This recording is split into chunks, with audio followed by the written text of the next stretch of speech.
وتلاوة القرآن۔ سبحان اللہ۔ وقال اللہ تبارک و تعالی فی شان حبیبہ مخبرا وآمرا ان اللہ وملائکتہ یصلون علی النبی یا ایہا الذین آمنوا صلوا علیہ وسلموا تسلیما۔ اللہم صلی علی سیدنا و مولانا محمد وعلی آل سیدنا و مولانا محمد وبارک وسلم وصلوا علیہ۔ اللہم نور قلوبنا بالقرآن وزین اخلاقنا بالقرآن وادخلنا الجنۃ بالقرآن ونجنا من النار بالقرآن۔ صدق اللہ مولانا العظیم وصدق رسولہ النبی الکریم الامین ونحن علی ذلک من الشاہدین والشاکرین والحمد للہ رب العالمین۔ سرکار دو عالم صلی اللہ علیہ وآلہ وسلم کا فرمان عالی شان ہے، جو بندہ میری ذات پر ایک دن میں 50 مرتبہ درود پاک پڑھتا ہے، بروز قیامت میں اس سے مصافحہ فرماؤں گا۔ مصافحہ تو سارے سمجھتے ہوئے نا، ہاتھ ملاؤں گا۔ آقا علیہ السلام نے فرمایا جو روزانہ 50 مرتبہ میری ذات پر درود پاک پڑھتا ہے میں اس سے مصافحہ فرماؤں گا۔ تو جس چیز کو آقا علیہ السلام کا ہاتھ لگ جائے، ہمارا ایمان ہے، اسے جہنم کی آگ نہیں جلا سکتی۔ اٹھتے بیٹھتے چلتے پھرتے درود پاک پڑھتے رہا کریں۔ اب بھی محبت کے ساتھ ایک مرتبہ سارے دوست پڑھیں۔ اللہم صلی علی سیدنا و مولانا محمد وعلی آل سیدنا و مولانا محمد وبارک وسلم وصلوا علیہ۔ صلاۃ و سلام علیک یا رسول اللہ، صلاۃ و سلام علیک یا حبیب اللہ۔ علمی خطاب آپ سن چکے، حکم کی تعمیل کرتے ہوئے محبت اہل بیت کے حوالے سے چند باتیں عرض کرتا ہوں۔ دعا کریں اللہ تعالی ہم سب کو اس بابرکت رات کا صدقہ اہل بیت اطہار سے سچی محبت نصیب فرمائے۔ آمین آمین۔ یہ 10 محرم الحرام کی رات ہے اور 1445 ہجری ہے، ایسے ہیں نا جی۔ 61 ہجری کا واقعہ ہے۔ امام حسین رضی اللہ تعالی عنہ اپنے گھر والوں اور اپنے رفقاء کے ساتھ شجر اسلام کی آبیاری کرتے ہوئے اپنی جان کا نذرانہ پیش کیا، یعنی اپنے خون سے شجر اسلام کی آبیاری کی۔ کس ہجری میں جی؟ 61 ہجری میں۔ 14 صدیاں گزر گئی ہیں۔ آج ہمارے معاشرے میں کہ آپ کسی سے سوال کریں، شاید وہ اپنے پردادا کا نام نہیں جانتا ہوگا، یا پردادا کے دادا کا تو شاید کوئی ہی جانتا ہو۔ اکثریت ہماری یہ ہے کہ اپنے خاندان کو نہیں جانتے، وہ کیا کرتے تھے، کیا پیشہ تھا، پردادا کا نام کیا ہے، اس کے دادا کا نام کیا ہے، نہیں جانتے۔ جو اپنے خاندان کو نہیں جانتے انہی کی اولادیں، چھوٹے چھوٹے بچے ہیں، سارے جانتے ہیں امام حسین رضی اللہ تعالیٰ عنہ کے نام۔ بچہ بچہ ان کے نام سے واقف ہے، ان کے گھرانے سے واقف ہے۔ علی اکبر رضی اللہ تعالیٰ عنہ کے نام سے واقف ہے، علی اصغر رضی اللہ تعالیٰ عنہ کے نام سے واقف ہے، تمام اہل بیت اطہار کے نام سے واقف ہے۔ کیوں؟ کہ انہوں نے اپنی جانوں کے نذرانے پیش کیے، شجر اسلام کی آبیاری کے لیے اپنا خون پیش کیا۔ تو آج ممبروں پر ان کے نام ہے، بچے بچے کی زبان پر ان کے نام ہے۔ اللہ تعالیٰ ہم سب کو ان کی سچی محبت نصیب فرمائے۔ آمین آمین آمین۔ 14 صدیاں گزرنے کے بعد بھی یہ واقعہ ایسے لگتا ہے جیسے کل کا ہو، جیسے کل کا واقعہ ہو۔ ایسے لگتا ہے کہ یہ کل ہی یہ واقعہ پیش آیا ہے۔ 14 صدیاں گزر گئی ہیں، آج بھی وہ جو واقعہ پیش آیا وہ تازہ ہے، سارے جانتے ہیں، بچہ بچہ اس سے واقف ہے۔ تو اللہ تعالیٰ ہمیں ان کے نقش قدم پر چلنے کی توفیق نصیب فرمائے۔ اللہ تعالیٰ نے قرآن مجید کے اندر ارشاد فرمایا، اے حبیب ان سے فرما دیجئے کہ یہ جو میں نے ساری تم پہ محنت کی ہے نا، تم جہنم کے گڑھے کے کنارے پر پہنچ چکے تھے، جہنم میں گرنے والے تھے، تم سب کو جو بچا کر میں نے جنتی بنا دیا ہے۔ یہ جو ساری محنت کی ہے نا، اس محنت کا تم سے میں کوئی صلہ نہیں مانگتا۔ قل لا اسألکم علیہ اجرا الا المودۃ فی القربى، اتنا تم سے کہتا ہوں کہ میری قرابت سے محبت رکھنا، میری قرابت سے مودت رکھنا، میری اہل بیت سے محبت رکھنا۔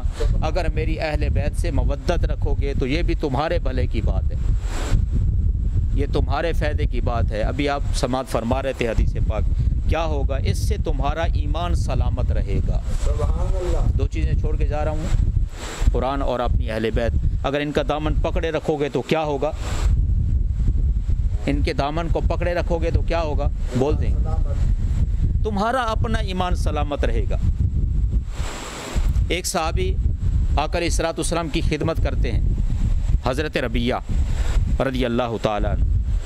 تو ایک دن آقا علیہ الصلوۃ والسلام نے فرمایا، ربیہ مانگو، کیا مانگتے ہو؟ عرض کی، یا رسول اللہ صلی اللہ علیہ وسلم، جیسے یہاں خدمت کرتا ہوں نا، یہ جنت کے اندر بھی یہ خدمت مجھے مل جائے۔ سبحان اللہ۔ یہ جو نوکری ہے نا یہاں کرتا ہوں، یا رسول اللہ یہ جنت میں بھی مل جائے۔ صحابی کا یہ عقیدہ ہے حضور جنت دے سکتے ہیں، جی سبحان اللہ۔ حضور جنت عطا فرما سکتے، یہ صحابی کا عقیدہ ہے۔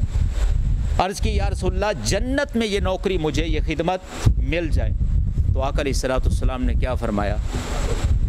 ہو گئی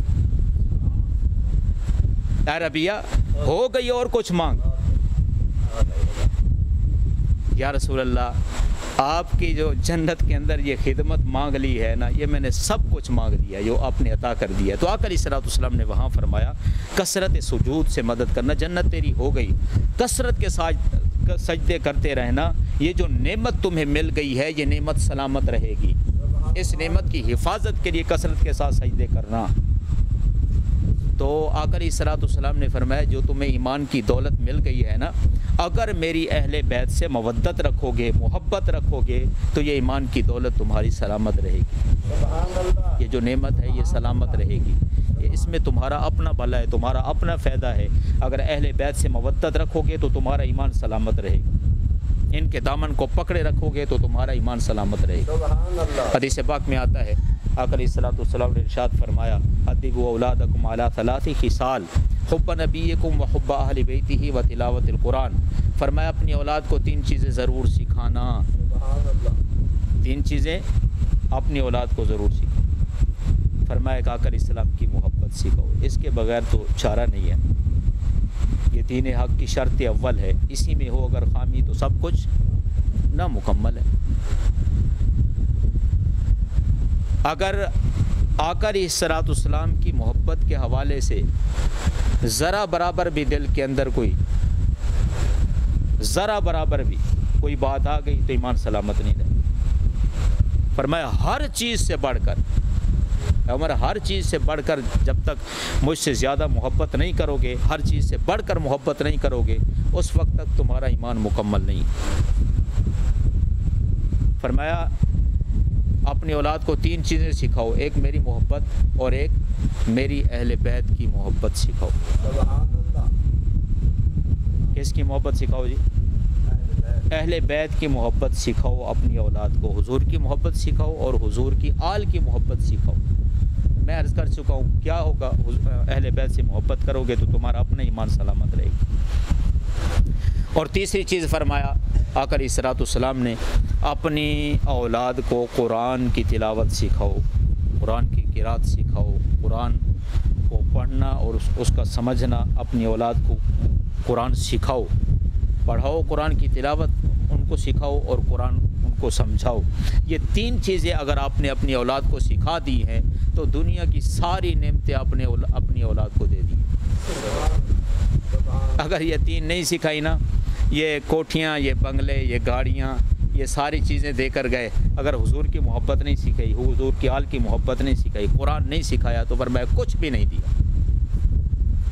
یہ ساری چیزیں عارضی ہیں، ختم ہو جائیں گی، بنگلے ختم ہو جائیں گے، گاڑیاں، کوٹھیاں، بینک بیلنس سب کچھ ختم ہو جائے گا۔ فرمایا حضور کی محبت، حضور کی آل کی محبت اور قرآن سکھایا تو یہ تمہارے ساتھ جائیں گے۔ یہ ابدی نعمتیں ہیں نا، باقی ساری عارضی نعمتیں ہیں، جو دنیا کی نعمتیں عارضی نعمتیں ہیں۔ اگر یہ چیزیں سکھا دی اپنی اولاد کو تو فرمائے یہ ابدی نعمتیں، یہ ختم ہونے والی نہیں۔ تو انہوں نے اپنی جان کا نذرانہ پیش کیا، اپنے خاندان والوں کو لے کے گئے، اپنے گھر والوں کو لے گئے، امام حسین رضی اللہ تعالیٰ عنہ، اور 10 محرم الحرام کو جام شہادت نوش فرمایا۔ اور یہ ایک مومن کی شان ہے، اس کے دل کے اندر جذبہ ہوتا ہے، محبت ہوتی ہے شہادت کی، جیسا کہ ایک اس میں واقعہ ملتا ہے عمر بن جمور رضی اللہ تعالیٰ عنہ آپ صحابی ہیں، ایک غزوے کے اندر نا آپ کی ٹانگ شہید ہو گئی، عمر بن جموح رضی اللہ تعالیٰ عنہ کی ٹانگ شہید ہو گئی، آپ لنگڑا کے چلتے تھے، غزوہ احد کے موقع پر آپ کے 4 بیٹے جا رہے تھے، غزوے کے لیے آپ کے 4 بیٹے جا رہے تھے، تو بیٹوں سے کہنے لگے کہ محبت تھی نا، جذبہ تھا اندر، شوق شہادت تھا، تو بیٹوں سے کہتے ہیں مجھے بھی ساتھ لے چلو، میں بھی تمہارے ساتھ چلوں گا۔ تو بیٹوں نے عرض کی ابا جان، اللہ نے قرآن میں بھی فرمایا ہے، اجازت ہے، آپ معذور ہیں، آپ اگر نہ بھی جائیں گے تو آپ کو ثواب پورا ملے گا، اور آپ کس طرح لڑیں گے؟ آپ ایک ٹانگ سے معذور ہیں، آپ کیسے جائیں گے اور آپ وہاں جا کے جنگ کریں گے؟ تو آپ نے فرمایا کہ تم میرے بیٹے ہو، اگر مجھ پر احسان کرو تو مجھے ساتھ لے چلو، سبحان اللہ، سبحان اللہ، اگر مجھ پر احسان کرو، میرے بیٹے ہو تو مجھے ساتھ لے چلو۔ ظاہر ہے بیٹے تھے اور صحابہ تھے، باپ کا فرمان تھا تو ساتھ لے گئے۔ جاتے ہوئے راستے میں عمر بن جموح رضی اللہ تعالیٰ نے یہ دعا کی، اے اللہ مجھے شہادت کی موت نصیب فرما اور مجھے گھر میں واپس نہ لوٹا، میں جا رہا ہوں، جنگ کے لیے جا رہا ہوں، غزوے کے لیے جا رہا ہوں، جہاں جا رہا ہوں مجھے یہاں شہادت کی موت بھی نصیب فرما۔ عمر فاروق رضی اللہ عنہ نے بھی مانگی تھی۔ جب بیت المقدس فتح ہو گیا تو آپ دعا کرے تھے، اللہ اب میں بوڑھا ہو گیا ہوں، اب امور خلافت میں نہیں سنبھال سکتا، اب عمر کو شہادت کی موت عطا کر دے اور مدینہ الرسول میں عطا کر دے۔ پھر مصلی پر کھڑے ہوئے، مسجد نبوی کے اندر کھڑے ہوئے، شہادت کی موت نصیب۔ تو آپ بھی دعا کر رہے تھے، اے اللہ اب میں جا رہا ہوں، مجھے شہادت کی موت نصیب فرما اور میں گھر میں واپس پلٹنا نہیں چاہتا۔ آپ چلے گئے، شہید ہو گئے۔ تو جب آپ کے جسم کو، آپ کے لاش کو اٹھا کر سواری پر، اونٹ پر سوار کیا، مدینہ کی طرف چلتے تھے تو سواری بیٹھ جاتی تھی، جب واپس احد کی طرف رخ کرتے تھے تو پھر چل پڑتی تھی۔ اب پریشان ہوئے، بیوی کی خواہش تھی، بیٹوں کی خواہش تھی کہ ہمارے والد جو ہیں ان کو جنت البقیع میں مدفن نصیب ہو، ہم جنت البقیع میں، ان کو آقا علیہ السلام نے دعا بھی کی اور فرمایا کہ تم جہنم سے بری ہو، خوشخبری دی بقیع والوں کو، تم سارے جنتی ہو، ہم چاہتے ہیں یا رسول اللہ، حضور کی بارگاہ میں حاضر ہوئی، یا رسول اللہ ہم تو چاہتے تھے بقیع میں مدفن ہو، لیکن یہ معاملہ پیش آ رہا ہے، جب ادھر رخ کرتے ہیں تو سواری بیٹھ جاتی ہے، جب پیچھے لے جاتے ہیں تو پیچھے سواری چل پڑتی ہے۔ تو آقا علیہ السلام نے فرمایا یہ بتاؤ انہوں نے کوئی دعا کی تھی؟ یا رسول اللہ دعا تو کی تھی کہ اللہ مجھے شہادت کی موت نصیب فرما اور مجھے واپس گھر میں نہ پلٹا۔ تو فرمایا ان کی دعا مقبول ہو چکی ہے، ان کو وہی دفن کر دو۔ غسیل الملائکہ ہے، پہلی رات ہے، حضرت حنظلہ رضی اللہ تعالی، اعلان ہو گیا تو بیوی سے کہا کہ اگر میں شہید ہو جاؤں تو حضور کی بارگاہ میں یہ عرض کر دینا کہ ان پر غسل واجب تھا، غسل انہوں نے نہیں کیا تھا، جیسے ہی حکم ملا تو وہ چلے گئے، شہید ہو گئے۔ عرض کی گئی یا رسول اللہ، فرمایا کیا کہتی ہو؟ میں نے خود فرشتوں کو غسل دیتے ہوئے دیکھا، میں نے اپنی آنکھوں سے دیکھا ہے۔ حضرت حنظلہ کو شہادت کا شوق اتنا تھا۔ امام حسین رضی اللہ تعالیٰ کے دل کے اندر بھی شہادت کا شوق تھا۔ جب اتنے خطوط لکھے گئے تو آپ نے صحابہ سے مشورہ کیا، صحابہ نے کہا کہ آپ اس طرح کریں، آپ نہ جائیں، یہ جو کوفی ہیں ضرب المثل ہے، کوفی لا یوفی ہیں، ان میں وفا نہیں ہے، آپ نہ جائیں۔ تو آپ نے فرمایا کہ اگر میرے رب نے قیامت کے دن پوچھ لیا حسین تمہارے پاس اتنے خطوط آئے تھے اور وہ یزید کی خلافت پر راضی نہیں تھے، آپ کو خلافت دینا چاہتے تھے، تو آپ کیوں نہ گئے؟ تو حسین تو جواب نہیں دے سکتے، حسین کیا اپنے رب کی بارگاہ میں جواب دیا؟ تو پھر آپ نے مسلم عقیل رضی اللہ تعالیٰ کو بھیجا، تو انہوں نے جب وہاں دیکھا تو انہوں نے سب نے استقبال کیا، ہزاروں کی تعداد میں۔ پورا واقعہ بیان کرنا مقصد نہیں ہے، میں صرف ایک ٹچ دے رہا ہوں، میں بات کو ختم کرتا ہوں۔ تو ہزاروں کی تعداد میں استقبال کیا، تو مسلم عقیل رضی اللہ تعالیٰ نے خط لکھ دیا، امام حسین رضی اللہ تعالیٰ آپ تشریف لے آئیں، یہاں کے حالات بڑے سازگار ہیں، لوگ جو ہے بڑا شوق اور جذبہ اور ذوق دکھا رہے ہیں، آپ تشریف لے آئیں۔ تو جو کوفی تھے نا، وہ ایک واقعہ بھی ملتا ہے، حضرت عبداللہ بن عمر رضی اللہ تعالیٰ، حضرت عبداللہ بن عمر رضی اللہ تعالیٰ کے حرم میں بیٹھے تھے، تو ایک احرام کے اندر ایک شخص آیا اور مسئلہ پوچھ رہا تھا کہ یہ میں احرام کی حالت میں ہوں، حج کے لیے آیا ہوں، یہ مچھر تھا، ایک موذی تھا، مجھے کاٹ رہا تھا، اس کو میں نے مار دیا ہے اور خون میرے احرام کو لگ گیا ہے، تو مسئلہ بتائے۔ حضرت عبداللہ بن عمر نے پوچھا کہاں سے آیا ہو؟ کہا کوفہ سے آیا ہوں۔ کہا امام حسین کو شہید کرتے ہوئے تمہیں مسئلہ نہیں نظر آیا تھا؟ ایک مچھر کے مارنے پر خون لگ گیا تو مسئلہ پوچھتے ہو، جب امام حسین کو شہید کیا تھا اس وقت کہاں تھا تمہارا؟ ان کے خاندان کا خون بہا دیا اور آج مسئلہ پوچھ رہے ہو مچھر مر گیا تو کیا کریں؟ پر میں اس کے کان سے پکڑ کے اس کو باہر نکال دوں حرم سے۔ احرام کی حالت میں تھا، اس کو کان سے پکڑوا کے نکلوا دیا عبداللہ بن عمر رضی اللہ تعالیٰ۔ اللہ اکبر، سارے شوق اور وہ جو جذبہ تھا وہ دکھا رہے تھے۔ یزید نے دیکھا یہ مسلم بن عقیل کے آنے پہ استقبال ہے، جب امام حسین رضی اللہ تعالیٰ عنہ آ گئے تو پھر میرا تو تختہ الٹ جائے گا۔ تو ابن زیاد کو اس نے بھیجا، اس نے آ کے بڑا سخت اعلان کیا، کہا کہ تمہیں قتل کر دیا جائے گا۔ وہ جو سارے نعرے لگانے والے تھے نا، غلامی رسول میں موت بھی قبول ہے، وہ تتر بتر ہو گئے، وہ نظر نہیں آئے پھر۔ ہمارے بھی ساری رات محفل ہوتی ہے، غلامی رسول میں موت قبول ہے، جب فجر کی اذان ہوتی ہے تو وہ سوئے ہوئے ہوتے ہیں۔ اللہ تعالی ہمیں ان کی سیرت سے محبت کرنے کی توفیق نصیب کرے، ان کے نقش قدم پر چلنے۔ یار انہوں نے اپنی جانیں دے دی، اپنا سب کچھ قربان کر دیا، ہم نعرہ لگا کے پیچھے ہٹے ہوتے ہیں۔ پنجگانہ نماز کربلا میں امام حسین رضی اللہ عنہ نے نماز نہیں چھوڑی ہے، اذان اور اقامت کے ساتھ نماز ہو رہی ہے۔ پوچھیے علماء سے، اذان اور اقامت کے ساتھ نماز ہو رہی ہے کربلا کے اندر بھی۔ حضرت عمر فاروق رضی اللہ تعالیٰ جن کے بارے میں آقا علیہ السلام نے فرمایا لو کان بعدی نبی لکان عمر، میرے بعد اگر کوئی نبی ہونا ہوتا تو عمر ہوتے، ان پر قاتلانہ حملہ ہو چکا ہے نماز کی حالت میں۔ آپ نے فرمایا عبداللہ آؤ مصلی پر کھڑے ہو کر نماز مکمل کراؤ، لوگوں کی نماز خراب نہ ہو۔ اتنی بڑی ہستی پر یار حملہ ہو گیا، مکہ حاکم بادشاہ ہیں، قاتلانہ حملہ ہو گیا، آپ زخمی ہو گئے ہیں، پھر بھی نماز مکمل کی جا رہی ہے۔ غلامی کا نعرہ لگانے والے کو پھر نماز کی فرصت ہی نہ ہو۔ حضور فرمائے جب نماز کے لیے کھڑے ہوں حتیٰ ورمت قدماہ، قدم مبارک سوج جائیں، اور یہ جو غلامی کا دعویٰ کرنے والا ہے اس کو نماز کی فرصت بھی نہ ہو، یہ کیسی غلامی ہے، یہ کیسا عشق ہے، کیسی محبت ہے۔ اللہ تعالیٰ ہمیں سچی محبت نصیب فرمائے۔